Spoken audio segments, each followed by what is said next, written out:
गुलाम उन लोगों को कहते हैं जिन्हें दौलत देकर खरीदा जाता है और फिर जिंदगी भर उनसे मनचाहा काम लिया जाता है। मगर कई गुलाम ऐसे भी हुए जो उसे खरीदने वाले राजा या अमीर के इतने करीब आ गए कि एक बादशाह के बराबर रुतबा पा बैठे।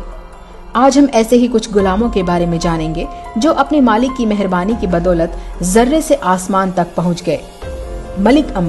मलिक अंबर इथोपिया का गुलाम था जिसे अहमदनगर के सुल्तान के वजीर चंगेज खान ने खरीदा।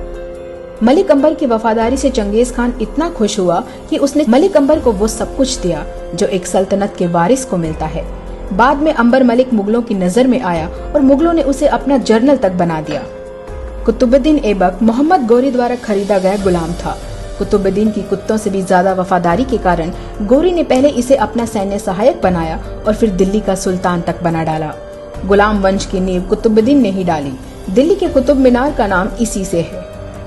मलिक काफूर अलाउद्दीन खिलजी का गुलाम था। वो अलाउद्दीन खिलजी के इतना करीब था कि उसे देवगिरी का गवर्नर तक बना दिया गया था। खिलजी की मौत के बाद उसने खिलजी की जगह लेने की कोशिश की, पर खिलजी के ही अंग रक्षकों ने उसे मौत के घाट उतार दिया। Vinayak Damodar Savarkar east India company यानी ब्रिटिश राज का गुलाम था।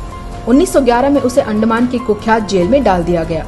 उन्हें 50 वर्षों की सजा हुई थी, लेकिन सजा शुरू होने के कुछ महीनों में ही उन्होंने अंग्रेज सरकार को माफीनामा लिखा कि उन्हें रिहा कर दिया जाए। उन्होंने अंग्रेजों से यह वादा किया कि यदि मुझे छोड़ दिया जाए तो मैं भारत के स्वतंत्रता संग्राम से खुद को अलग कर लूंगा और ब्रिटिश सरकार के प्रति अपनी वफादारी निभाऊंगा। अंडमान जेल से छूटने के बाद उन्होंने ये वादा निभाया भी और जिंदगी भर अंग्रेजों के गुलाम मुखबिर बनकर रहे। और अब आते हैं आधुनिक भारत के सबसे ताजे और कुख्यात गुलाम यानी नरेंद्र मोदी की ओर। नरेंद्र मोदी हिंदुस्तान के सबसे बड़े पूंजीपतियों अडानी अंबानी के गुलाम हैं। इन पूंजीपतियों ने मोदी को आरएसएस से खरीदा है, जो कि पिछड़ी मानसिकता वाले लोगों को गुलाम बनाने में माहिर संगठन है। अडानी अंबानी ने गुलाम नरेंद्र मोदी की निर्ममता भरी वफादारी और झूठे भाषण देकर जनता को बरगलाने की प्रतिभा को पहचाना और उसे भारत का सबसे ताकतवर आदमी बनाने की पेशकश की। बदले में गुलाम मोदी को कैसे भी करके उन्हें भारत का सबसे दौलतमंद रईस बनाना था।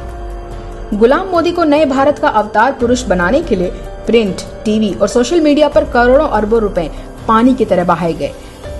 जनता को दिखाया गया कि यही वो व्यक्ति है जो भारत को अमेरिका से बड़ी सुपर पावर बना सकता है।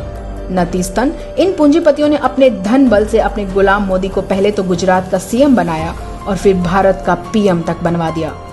बस तब से लेकर अब तक गुलाम मोदी भारत देश की तमाम संपत्तियों को अपने इन पूंजीपति आकाओं के हवाले कर रहा है, कानून बदल रहा है और सामने आने वाली हर बाधा को बेरहमी से कुचल रहा है।